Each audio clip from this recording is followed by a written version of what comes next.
Nous sommes réunis ce jour pour une dégustation du grand jury européen.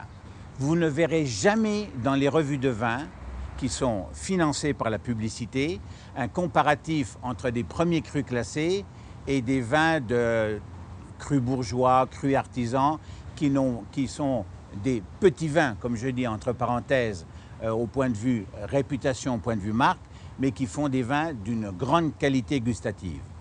Le sommelier-chef va décapsuler toutes les bouteilles, va les ouvrir une après l'autre et M. Durion va vérifier que le millésime marqué sur le bouchon correspond bien au millésime qui est marqué sur l'étiquette.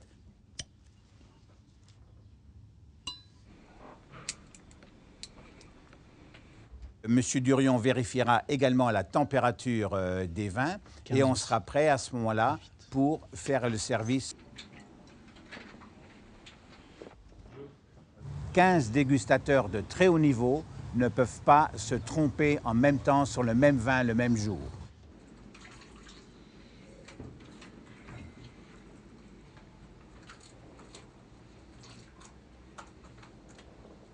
Monsieur Christian Roger, qui est un Français qui habite à Milan, financier, qui a un fonds sur les investissements en vin.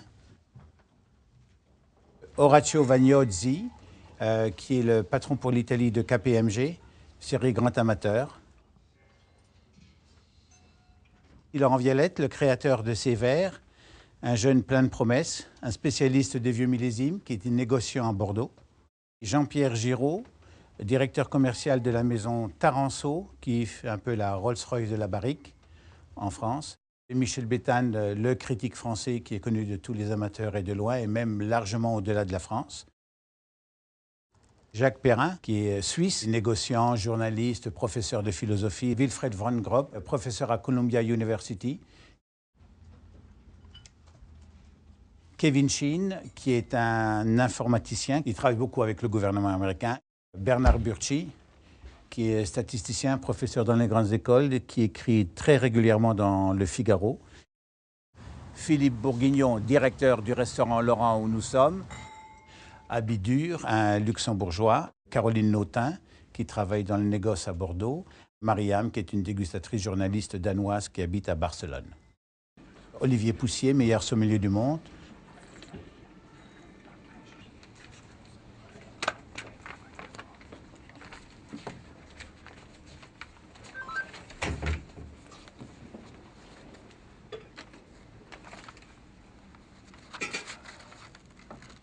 Philippe Bourguignon, le vin numéro 1. Alors, le vin était brillant, le vin marqué par un peu d'évolution. Moi, c'était pas mon premier vin, donc dans la série, je le trouvais un peu évolué, une bouche ronde, présente.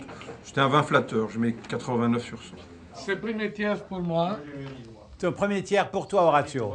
Oui, c'est un vin qui a matière.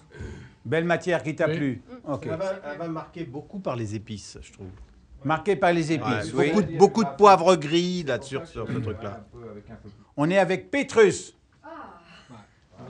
Pétrus 2001. Pétrus du commerce. Tu sais que c'est une légende qui existe sur Bordeaux, comme quoi il y aurait deux... Chaque fois que je le goûte chez les Mouex, il est parfait.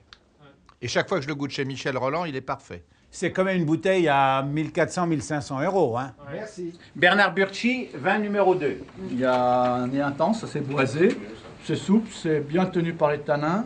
Il y a un tout petit creux que j'aime pas trop, c'est pas très long, il y a d'un joli fruit, donc un vin très bien. On est à Ozone. On est à Ozone 2001. Numéro 3. Est-ce que quelqu'un a beaucoup aimé le vin? Caroline? Non, c'est pas ma plus mauvaise note, mais ça fait partie du bas. Du bas. On est à Cheval Blanc. Numéro 4, Michel Béthane.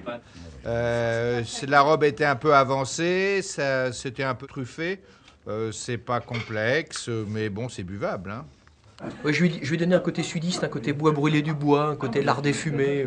Oui. Ah, voilà. Ça, c'est bien. Lard des fumées et Michel truffé. Alors, on est où? C'est Aubryon. Voilà. Bravo. Aubryon. Jean-Pierre Giraud, numéro 5. Numéro 5, donc j'ai un vin un peu fermé en nez, avec une robe assez sombre, En bouche, c'est un vin dense, vineux, qui montre un millésime un peu austère. Un point de vue féminin. Moi, je trouve qu'au contraire, il y a une belle trame. C'est élégant, c'est soyeux. Il y a une longueur qui est très longue et très puissante. Mais c'est vrai qu'au début, quand la première attaque, c'est sur le soyeux et on peut croire qu'il manque de trame. Mais moi, je trouve pas. Je trouve qu'il y a vraiment une très belle trame. Et il y a beaucoup d'arômes. On est à Latour. Number 6. 6. I like this wine. C'est marqué par l'épice. Very nice, spicy, cloves. Nice attack. Very pleasant in the mouth. Oui. Good final. Very nice equilibrium. I really like that. Nous sommes à Lafite Rothschild. Mariam.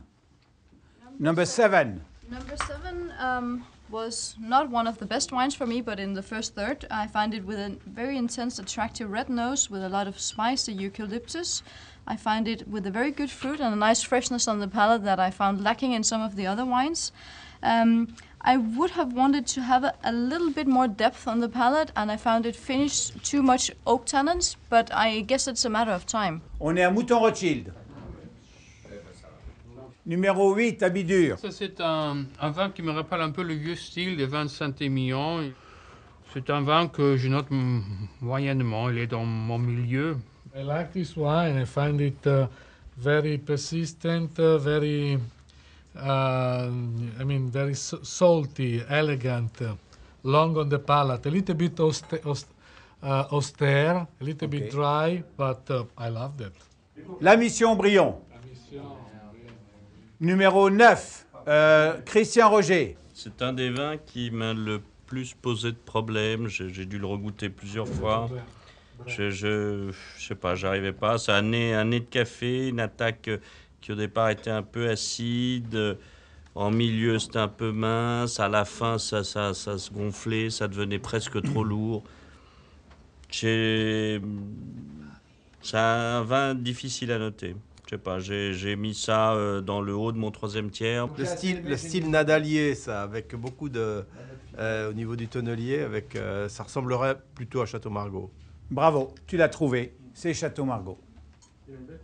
Numéro 10. Ce qui est impressionnant avec ce vin, c'est la capacité à avoir conservé son fruit et sa couleur aussi jeune et aussi dense. Voilà, il a une jeunesse. Avec une vinosité que les autres n'avaient pas. Et il l'a toujours, extrait. Il a une matière hyper agréable. Une matière hyper agréable, plein de plaisir. Kevin, il est juteux. Well, this actually was my favorite wine. Since this was double blind, I almost thought it was like Pinot Noir. It has just beautiful fragrance, great concentration, great palate, very silky. I love the wine and I give 96. Highest score. Sa meilleure note à Kevin. Ouais, c'est l'Angélus ou quoi? Non. On est à Régnac. On est à Régnac. Un vin à 14 €, alors que mon Pétrus est à 1300 et quelques, même plus.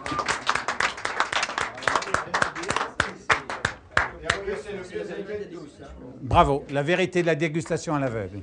Exactement. Jacques Perrin, numéro 11. Alors c'était intéressant après le 10, parce que je les mets un peu en parallèle, les deux. Oui. Moi, le 11 est supérieur pour moi. Oui. Pour moi, c'est dans l'absolu ma meilleure note, parce que ce vin, il a tout. Michel, c'est sur celui-ci que je trouve qu'il y a un côté rhodanien, sous le côté un peu à la Marcel Pigalle, un peu lardé fumé comme ça. Il est charnel, il est sensuel. Avec le numéro 11, on est à Angélus. Bravo. Excellent. Angélus. Parfait. Parfait. Alors maintenant, on va prendre Béthane. Voici les résultats de la dégustation à l'aveugle des Grands Bordeaux 2001. Premier, Angélus. Deuxième, Régnac. Troisième, Lafite Rothschild. Quatrième, Latour. Cinquième, Ozone. Sixième, Mouton Rothschild. Septième, La Mission Brion. Huitième, Pétrus.